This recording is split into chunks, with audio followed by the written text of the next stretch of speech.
에베소서 저자는 하나님의 계획은 때가 차면 하늘과 땅에 있는 모든 것을 그리스도 안에서 그분을 머리로 하여 통일시키는 것이라고 말했습니다. 하늘과 땅의 통일, 다시 말해 가장 거룩한 것과 가장 세속적인 것, 가장 영적인 것과 물질적인 것, 신적인 것과 인간적인 것의 통일이라는 우주적 차원의 일치가 마지막 때 성취될 하나님의 계획이라는 것입니다. 그런데 이런 만물의 우주적 조화와 화해 그리고 통일을 증언한 후 에베소서 저자는 그러나 그 우주적 통합 이전에 사람과 사람 사이의 통일, 특별히 유대 사람과 이방 사람들의 통일을 증언합니다. 유대 사람과 이방 사람 사이를 가르는 담, 장벽은 율법이었죠. 유대 사람들은 모세가 전해준 율법을 가지고 있다는 그 당찬 자부심 때문에 율법 없는 이방인들과 교제조차 하지 않았습니다. 특별히 음식과 음료수와 접촉에 관한 성결법은 율법에 근거한 인종차별과 유대인의 선민의식을 더욱 강화했습니다. 그런데 바로 이 율법에 의해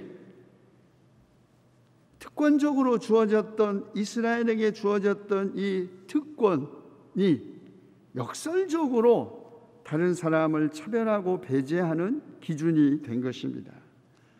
율법에 형성된 이런 적대적 관계를, 원수 관계를 예수님은 자기 몸으로 허무셨다고 합니다. 적대적 관계에 있는 유대인과 이방인 사이의 원수 관계는 바로 그 원수 관계의 근본 원인인 율법을 십자가 죽음으로 폐기하신 예수 그리스도에 의해 소멸되었습니다. 예수님은 바로 그 율법에 의해 율법 없는 사람 가운데 한 사람으로서 죽으시고 부활하심으로써 율법을 폐기하셨고, 이로써 율법 아래에 있는 사람은 물론 유대인, 율법 없는 사람 이방인들도 다 함께 구원하신 것입니다. 무엇에 의해 그리고 어떤 이유로 형성되었든 한번 만들어진 사람 사이의 원수관계는 결코 쉽게 해소되는 것이 아닙니다. 예수님은 원수된 것을 십자가로 소멸하시고 이 둘을 자기 안에서 하나의 새 사람으로 만들어 하나님과 화해시키셨습니다. 원수관계를 소멸하기 위해 예수님은 자기 목숨을 바치신 것이죠. 원수관계의 극복, 화해가 결코 값싼 은혜가 아님을 예수님은 자기 목숨을 걸고 증언하셨습니다. 그러나 인간 사이의 화해는 언제든지 다시 깨질 수 있습니다. 그래서 하나님과의 화해가 필요하고, 하나님과의 화해는 전적으로 우리가 새로운 존재가 되어야 가능한 것이고, 그때 비로소 평화가 이루어진다는 것입니다. 에베소서 저자는 화해된 인간이 획득한 새로운 정체성, 평화이고, 이렇게 새 사람이 된 이들을 하나님의 가족, 예수 그리스도의 교회로 생각한 것이 분명합니다. 그리고 교회는 사도들과 예언자들이 놓은 바로 그 기초에 세워진 건물인데, 그리스도 예수가 그 모퉁이 돌이라는 것이죠. 코너스톤 혹은 엑슈타인, 모퉁이 돌로 번역된 이 단어는 자칫 팔레스타인 지역의 건축 양식을 모르는 사람들은 오해할 소지가 있습니다. 우리는 보통 모퉁이 돌 그러면 잘 보이지 않는 변두리나 구석진 곳에 끼워 넣는 돌, 그 모퉁이의 크기와 형태에 맞게 돌을 다듬어서 끼워 넣는 그렇게 돌이라고 생각합니다. 그러나 모퉁이 돌로 번역된 코너스톤이 사실은 키스톤, 열쇠 돌 혹은 독일어 슐루스슈타인이라고 열쇠 돌이라는 의미를 가지고 있는 걸 주목할 필요가 있습니다. 다시 말해 이 건물의 각각의 기초를 연결하는 돌 혹은 건물 전체를 마지막으로 완성하면서 견고하게 하는 열쇠와 같은 돌을 의미합니다. 여러분 집 다 지었지만 문이 없으면 완성된 집이 아니죠. 들고 나가는 문. 아치 모양의 건축, 우리가 보면은 아치 모양의 건축을 보면 저도 기술은 잘 모르지만 이렇게 하면은 보면은 똑같은 규격의 네모진 돌로는 이렇게 아치를 만들 수가 없겠죠. 되게 이렇게 되는 돌을 이렇게 쌓아가죠. 저도 늘 이상해요. 뭐 그 속에 뭐 이렇게 철근을 박지 않고서는 어떻게 저 아치 모양의 이 돌이 견딜 수 있을까? 하나의 돌을 파낸 것도 아니고 이 돌을 쌓아가다가 마지막 하나의 쐐기돌, 이것이 엑슈타인입니다. 건축을 최종적으로 마무리 짓는 현관 위에 설치된 것으로 생각되는, 그래서 마감돌이라고도 하죠. 마감돌.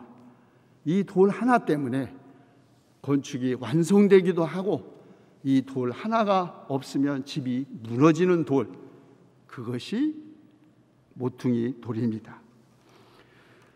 그리스도를 마감돌로 표현한 에베소서 저자는 이런 상징과 함께 그리스도를 향하여, 이 마지막 돌을 향하여 완성되어 가는 과정 속에 있는 교회 공동체를 나타내려고 한 것입니다.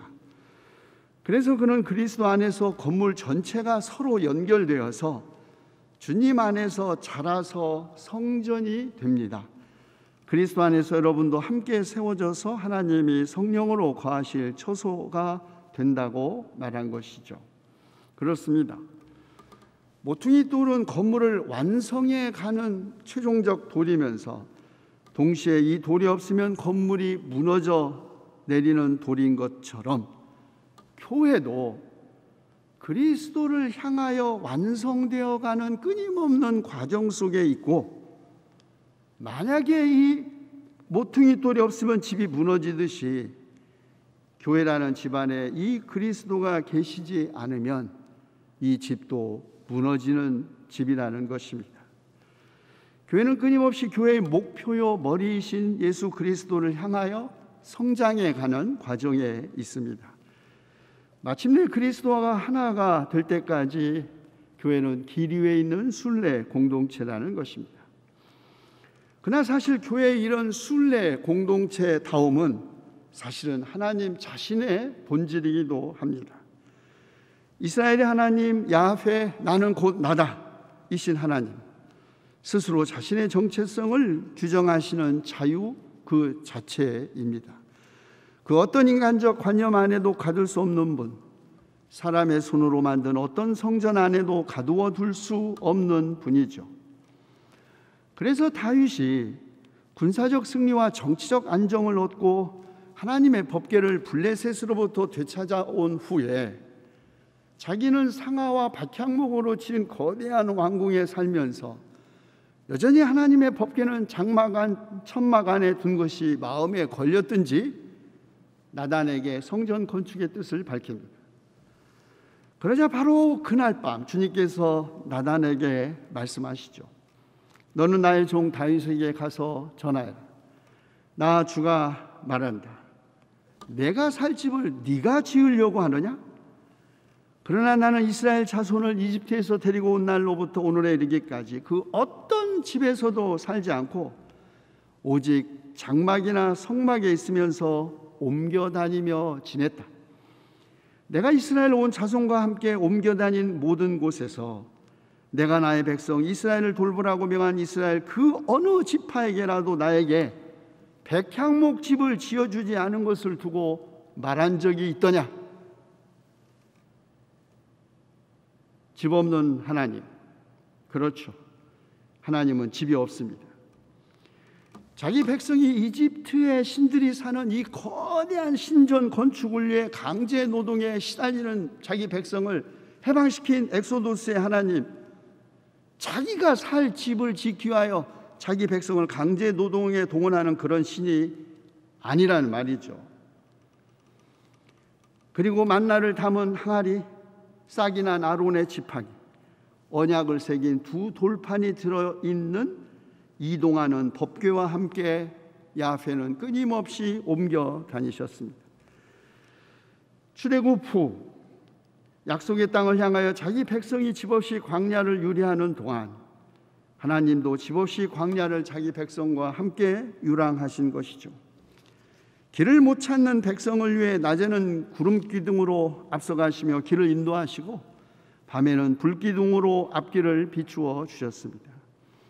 제사를 드리기 위해 제단을 쌓을 때도 하나님은 백성에게 단지 흙으로 제단을 쌓게 하고 심지어는 다듬은 돌을 사용하지 못하게 했고 성막을 덮을 천막은 그냥 아무데나 들어가서 잡아가지고 뜯어낼 수 있는 염소털로 짜라고 하셨습니다. 언약궤, 아카시아 나무로 길이가 2자반, 넓이가 1자반, 높이가 1자반 나가는 우리 옛날 쌀 뒤지만한 정도의 크기였습니다. 이 모든 것은 광야를 유랑하는 자기 백성에 대한 하나님의 끝없는 연민의 표현이죠. 하나님의 연민은 예수님과 당대 가난하고 병으로 고통받는 사람들과의 관계를 나타내는 특징이기도 합니다.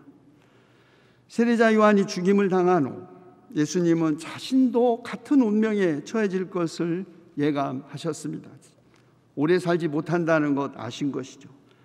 그래서 자신의 사후에 자신의 자리를 대신할 제자들을 더욱 가르치기 시작하셨습니다. 수많은 사람들에게 말씀을 전하고 병자들을 고쳐주시라고 음식 먹을 겨를조차 없이 피곤한 제자들에게, 그래서 예수님은 너희는 따로 외딴 곳으로 가서 좀 쉬어야 한다 말씀하셨죠. 그러나 예수님과 제자들은 배를 타고 찾아간 외딴 곳에서조차 쉴 수가 없었습니다. 많은 사람들이 예수님과 제자들을 알아보고 여러 마을에서 발걸음을 재촉하여 그곳으로 함께 달려가 항상 그들보다 먼저 그곳에 이르렀기 때문이죠.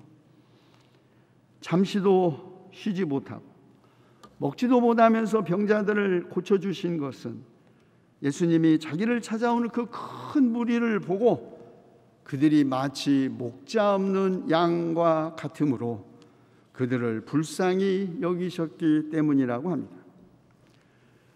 왕과 지도자를 목자로 비유하는 전통은 메소포타미아에 널리 알려져 있었고 구약성경과 후대 유대 문헌들에서도 하나님과 인간 지도자들은 자기 양떼를 인도하고 돌보는 목자로 묘사했습니다. 그래서 마가도 목자 없는 양을 의롭고 자비로운 지도자가 없어 고통받는 백성에게 빗대었고 동시에 예수님을 목자, 특별히 구약성경에 위대했던 두 목자 모세와 다윗과 결부시켜 이해했던 것입니다. 예수님은 모세와 같은 위대한 해방자이며 다윗과 같은 메시아라는 것이죠. 어쩌면 마가는 모세가 죽기 전에 자신의 후계자로 여호수아를 세울 때 그가 했던 기도를 회상했을지 모릅니다. 아바림 산줄기를 타고 올라가 하나님이 약속하신 땅, 그러나 정작 자기 자신은 결코 들어갈 수 없는 땅을 멀리서 바라보면서 모세는 이렇게 기도합니다. 모든 사람에게 영을 주시는 주 하나님, 이 회중의 한 사람을 임명하여 주시기를 바랍니다. 주님의 회중이 목자 없는 양떼처럼 되지 않도록 하여 주십시오. 모세의 기도를 들은 하나님은 눈의 아들 여호수아를 모세의 후계자로 임명합니다. 그리고 여호수아는 모세를 이어 이스라엘 백성의 목자로서 자기 백성을 약속의 땅으로 인도하여 들어가죠. 모세는 토라를 목자 없는 양떼 같은 이스라엘 백성을 인도하시는 하나님의 응답이라고 했는데 마가는 예수님의 가르침을 하나님의 응답이라고 봅니다. 목자 없는 양과 같은 큰 무리를 모시고 그들을 불쌍히 여기신 예수님이 무엇을 여러 가지로 가르치셨는지 마가는 설명하지 않습니다. 그러나 바로 이 사건 이후에 마가는 오병이어 5천 명을 먹이신 이적 사건을 보도함으로써 출애굽 후 광야에서 자기 백성에게 만나를 먹이신 하나님의 그 놀라운 이적을 예수님의 오병이어 이적 사건과 결부시킵니다. 그런데 오늘 우리가 주목하려고 하는 것은 목자 없는 양을 주님께서 불쌍히 여기셨다라는 단어입니다. 불쌍히 여기다. 복음서에 단 8번 등장합니다. 이것은 예수님이 사람을 대하는, 특별히 환자들과 아픈 이들을 대하는 태도의 하나였지만 사실은 예수님의 전 생애와 가르침, 그리고 특별히 그의 치유 사역의 핵심을 함축적으로 가장 잘 표현하는 단어입니다. 그러나 불쌍히 여기다라는 단어는 자칫 오해를 받을 수 있습니다. 건강한 사람이 아픈 사람을, 부자가 가난한 사람, 힘 있는 사람이 힘없는 사람을 대하는 상하적, 예속적 관계로 이해될 수 있기 때문이죠. 이런 관계는 불쌍히 여기는 사람을 교만하게 만들 수 있고, 불쌍히 여김을 받는 사람을 나약하고 비겁한 사람으로 만들 수 있기 때문입니다. 그러나 불쌍히 여기다라는 단어는 사실은 본래 연민과 같은 의미입니다. 이 연민이 무엇을 의미하는지는 영어의 compassion 단어도 그렇지만 더욱 가장 강력하게 불쌍히 여기다의 뜻을 함축하고 있는 단어는 사실은 독일어 mitleid입니다. mitleid, 연민, 다시 말해 함께 고난받다라는 뜻입니다. 연민은 동정이 아닙니다. 동정은 거리를 두고도 가질 수 있는 감정이자 심지어는 상하적 관계에서 아주 거들먹거리면서 도와줄 수 있는 그런 관계를 나타내지만, 연민은 고통받는 사람과 같은 고통을 함께 나누지 않고서는 가질 수 없는 감정이자 평등한 관계를 나타냅니다. 예수님이 병으로 고통받는 큰 무리를 보시고 그들에게 연민을 느끼시고 그들을 치유해 주신 것은 예수님을 통하여 드러난 하나님과 인간 사이의 관계도 연민임을 보여줍니다. 놀랍지 않습니까? 창조주이신 하나님과 피조물인 인간 사이의 관계, 전능하신 신과 죽을 수밖에 없는 인간 사이의 관계, 절대적 존재와 상대적 존재 사이의 관계가 명령과 복종, 지배와 굴복, 영원과 순간이 아니라 연민이라니요. 신과 인간의 관계가 함께 고통받음, 연민이라는 것은 그 어떤 다른 역사적 종교에서 살펴보아도 실로 파격적인 신관이 아닐 수 없습니다. 성경의 하나님, 바로 이런 연민의 신입니다. 하나님과 인간의 이런 연민의 관계는 사실은 처음 인간인 아담과 이브가 타락한 후 낙원에서 추방당할 때, 아니 추방 그 자체가 사실은 벌이 아니라 하나님의 연민이었습니다. 선악을 알게 하는 죄를 따먹은 인간이 생명나무 열매를 먹고 영원히 죽지 않고 고통받을 것이 불쌍했던 하나님께서 아담과 이브를 낙원에서 쫓아낸 것이죠. 그런데 벌거벗고 동산을 떠나야 한 아담과 이브에게 하나님은 가죽옷을 만들어 입히셨다고 합니다. 심지어는 자기 동생 아벨을 쳐 죽인 가인에게도, 살인자에게도 표를 찍어주셔 그 어느 누가 그를 만나더라도 그를 죽이지 못하게 하신 것에서부터 하나님과 인간의 관계가 연민임을 이미 보여주고 있습니다. 그리고 예언자 이사야의 고난받는 종에서 결정적으로 드러나죠. 그는 실로 우리가 받아야 할 고통을 대신 받고 우리가 겪어야 할 슬픔을 대신 겪었다. 그가 찔린 것은 우리의 허물 때문이고 그가 상처를 받은 것은 우리의 악함 때문이다. 그가 징계를 받음으로써 우리가 평화를 누리고 그가 매를 맞음으로써 우리의 병이 나았다. 마침내 초대 그리스도인들은 예수 그리스도의 가르침과 치유, 그리고 그의 십자가 죽음과 부활에서 아들을 통하여 드러내신 하나님과 인간의 관계가 연민임을 다시 한번 확인한 것입니다.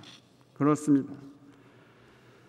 주님은 오늘도 우리의 병을 함께 짊어지시고 우리가 겪는 고통을 함께 겪으시며 우리가 받는 고난을 함께 받으심으로써 우리를 구원하십니다. 바로 이런 하나님, 스스로 인간이 되신 하나님, 하여 인간의 모든 고통과 슬픔을 함께 나누시는 연민의 하나님이 바로 우리의 삶과 우리 교회의 모퉁이 돌입니다. 모퉁이 돌은 건물을 이어주고 바로 설 수 있게 하며 집을 최종적으로 완성하는 돌이지요. 그러므로 예수 그리스도를 우리의 삶과 교회의 모퉁이 돌로 삼는다는 것은 주님을 우리가 배우고 따르면서 추구해야 할 우리의 삶의 목표로 삼는다는 것을 의미합니다. 그러나 모퉁이 돌이 없으면 집이 완성되지 못하는 것처럼 주님께서 우리와 함께 하시지 않으면 우리의 삶도 온전해지지 못할 것입니다. 교회도 마찬가지입니다. 교회가 교회답게 자라고 교회가 교회답게 바로 서기 위해서는 오직 예수 그리스도를 교회라는 집의 모퉁이 돌로 삼아야 합니다. 목사도 장로도 권사 집사도 교회의 모퉁이 돌이 아닙니다. 아니, 교단도 교인 수도 돈도 건물도 교회의 모퉁이 돌이 아니죠. 우리의 삶을 온전하게 하고 우리의 교회를 교회답게 세우는 모퉁이 돌은 오직 한 분, 예수 그리스도일 뿐입니다. 기도합시다. 오직 그리스도 예수님을 우리의 삶과 우리 교회의 모퉁이 돌 삼아 우리가 주님 안에서 성숙하게 자라 주님의 성령이 거하시는 거룩한 처소가 되게 하여 주시옵소서. 우리 주 예수 그리스도의 이름으로 기도하옵나이다. 아멘.